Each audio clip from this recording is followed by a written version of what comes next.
आज की ये शॉर्ट मोरल स्टोरी एक अजीबो गरीब राज्य की है।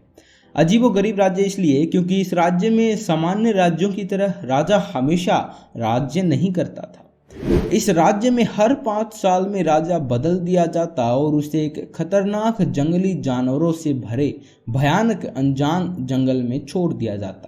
यह अनजान जंगल इतना घना और जंगली जानवरों से भरा हुआ था कि उसमें जाने वाला कोई भी व्यक्ति कभी जिंदा लौटकर नहीं आता था।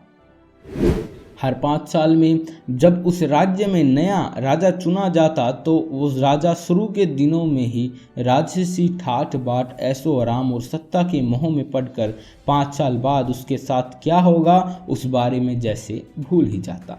जैसे जैसे समय बीतता वैसे वैसे उसको मौत का डर सताने लगता और डर की वजह से वो सोचने समझने की शक्ति गंवा बैठते और उनके साथ भी वही होता जो उनसे पहले के राजाओं के साथ हुआ था।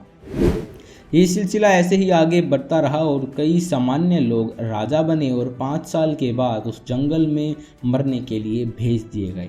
अब एक बुद्धिशाली नौजवान को राजा बनने का मौका मिला। इस नए राजा ने बाकी राजाओं की तरह मौज शौक में समय नहीं खराब किया।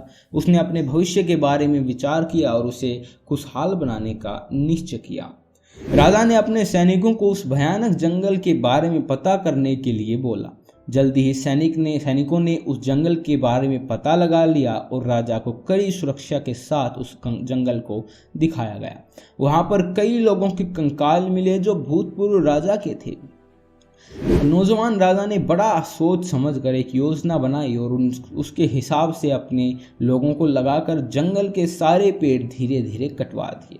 वहां जंगल के कटने से जानवर दूसरे जंगल में चले गए और बचे कुचे जानवरों को राजा ने पकड़वा कर दूसरे जंगल में छोड़ दिया।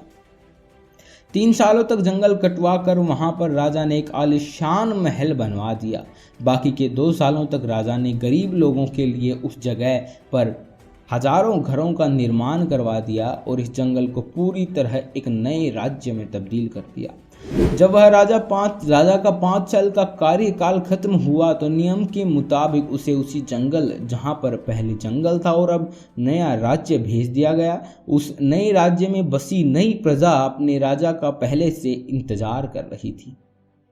वहां पर जाते ही इस नए राजा का बहुत भव्य स्वागत किया गया और यह राजा सिर्फ 5 सालों के लिए नहीं हमेशा के लिए राजा बनकर रह गया। दोस्तों, छोटी सी मोरल कहानी में हमें जिंदगी का बहुत ही महत्वपूर्ण पाठ सिखाती है। कहानी हमें सिखाती है कि कैसे हम हमारे जीवन में छोटी मोटी खुशियों में डूबकर अपने भविष्य को खराब कर देते हैं। अगर हमें कुछ समय के लिए खुशियां मिलती हैं तब हम भूल जाते हैं कि हमें हमारे भविष्य को भी खुशियों से भरा रहे, इसलिए थोड़ा काम करना चाहिए। तो एक अचीवमेंट मिलने के बाद खाली नहीं बैठना चाहिए। आप भी ऐसा ना करें। मिलते हैं अगली कहानी में, तब तक के लिए सुखी रहिए और संपन्न रहिए।